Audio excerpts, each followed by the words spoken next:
Welcome to the Advanced WordPress Mastery Kit Chapter 20. Writing Settings. In this video tutorial we are going to take a look at the writing settings, step by step. So let's get started.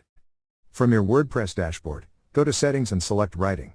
Here select your default post category, default post format, default editor for all users. Classic editor or block editor, allow users to switch editors. Yes or no.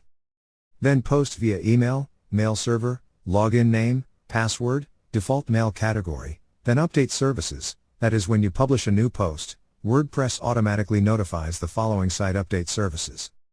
For more updates about this, you can see update services from here. Once done, click on Save Changes. So this is all about writing settings. Thank you for watching. Please proceed to Chapter 21.